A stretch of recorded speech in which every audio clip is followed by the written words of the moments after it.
합병증을 굉장히 많이 줄인다는 게 굉장히 큰 장점이죠. 골다공증에 대한 것도 충분히 예방이 될 수 있다고 봅니다. 밤에 환자가 상태가 나빠지는 경우가 로봇 인공관절을 하고 나서는 거의 일어나지 않는다.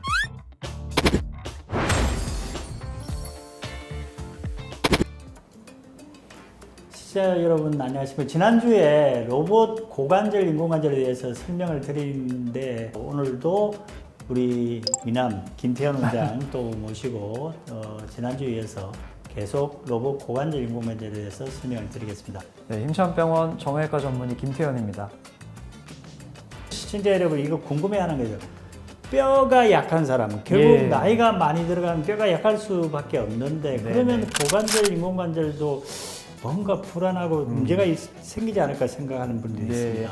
사실 이제 골다공증이 심한 분들이 이런 수술 받을 때 이제 위험하지 않나 이런 생각들을 하시고 또 물어보시기도 하는데, 그럼에도 불구하고 이제 관절염이 심하거나 괴사가 있거나 뭐 골절이 있거나 할 때 어쩔 수 없이 수술을 해야 합니다. 그럴 때 이제 로봇 수술이 또 유용한 게 이 뼈를 깎는 각도라든지 양을 잘 설정을 해서 최소화해서 이제 뼈를 깎게 되면은 그런 뼈가 약한 부분들, 골다공증에 대한 것도 충분히 예방이 될 수 있다고 봅니다. 골반에서 뼈를 깎아야 되거든요. 그래야 인공관절이 들어가는데 감각에 의해서 깎게 됩니다. 로봇을 하지 않으면. 로봇은 계산을 해가지고 딱 요까지만 깎아라.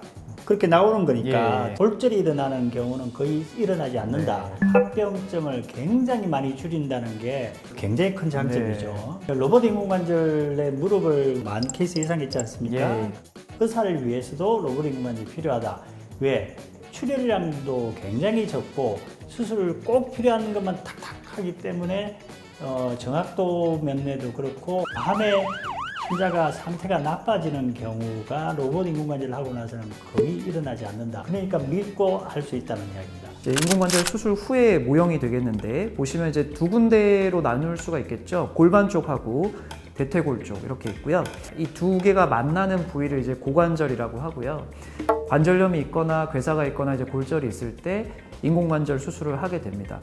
저희가 이제 이쪽에 박혀 있는 거를 비구 컵이라고 얘기를 합니다. 대퇴골 쪽에도 이제 이런 모양이 들어가게 됩니다. 이걸 이제 스템이라고 하는데, 여기 이제 대퇴골 몸통에 들어가는 부분이 있고 이 동그란 게 이제 머리 부분이 되겠습니다. 그래서 대퇴골 쪽에 스템이 들어가고 골반 쪽에 비구 컵이 들어가서 두 개가 이렇게 딱 결합하는 형태로 인공관절을 만들게 됩니다. 이 동그란 부분이 여기 딱 들어가 있어야 되는데 그러질 못하고 빠져나온 상태, 이걸 이제 탈구라고 하게 되고요. 탈구가 생기면은 이제 굉장히 고통이 심하고 걸을 수가 없기 때문에 대부분은 119를 타고 응급실로 실려가게 됩니다. 다행히 이제 응급실에서 맞춰지면은 그 상태에서 이제 보조기를 차든지 하는 생활을 할 수가 있는데, 드물게 이제 또 맞춰지지 않는 경우가 있습니다. 그럴 때 이제 수술적 치료를 통해서 탈구를 교정하기도 합니다. 고관절 인공관절을 하면 그 다음에 어떻게 재활을 하고 어떻게 회복하는지 궁금해하실 것 같으니까 그거부터 설명을 해주십시오. 인공관절이란 건 이제 관절 자체를 새로 만들어 넣어줬기 때문에 오래 누워있거나 회복을 뭐 길게 가질 필요는 없겠고요. 조기 보행을 시키는 게 재활에 이제 도움이 됩니다. 그래서 수술하고 하루 이틀 조금 누워 계시고 그 다음부터는 바로 저희가 걷게 교육을 시키고요. 처음에는 이제 성큼성큼 걷기가 어렵기 때문에 워커라고 해서 네 발로 된 지팡이를 짚고 걷는 연습을 합니다. 그리고 조금 젊은 분들 같은 경우는 목발로도 보행이 가능하고요. 완전히 이제 회복하는 기간은 한 3개월, 뭐 2개월, 3개월 이 정도를 잡는데, 그 정도 기간 동안 이제 걷는 연습을 많이 하시고 근력 운동을 통해서 근육을 키우셔서 3개월째는 대략 하루에 1시간 정도 걷는 것을 목표로 잡고 운동을 시키게 됩니다. 참고로 고관절 인공관절 수술하고 나서 재활 물리치료를 그렇게 많이 안 합니다. 근데 무릎 인공관절은 재활을 굉장히 많이 하죠. 상대적으로. 고관절 인공관절 수술하고는 그렇게 힘들다는 분이 좀 적습니다. 무릎 인공관절을 로봇으로 하는데 왜 고관절까지 로봇으로 하게 됐느냐고 질문을 하시는 분이 있습니다. 저희가 무릎 인공관절을 로봇으로 하면서 이제 뭐 겪으면서 이제 깨달은 것들이 많이 있는데, 수술 후에 일단 결과가 굉장히 좋고 수술할 때 정밀하고 정확하게 할 수가 있기 때문에 환자분들께 굉장히 도움이 많이 되겠다. 또 수술하는 의사도 편하게 할 수 있겠다, 이런 생각이 들었고, 고관절 치료도 힘찬병원이 로봇 수술에서는 이제 최고가 될 수 있으면 좋겠습니다.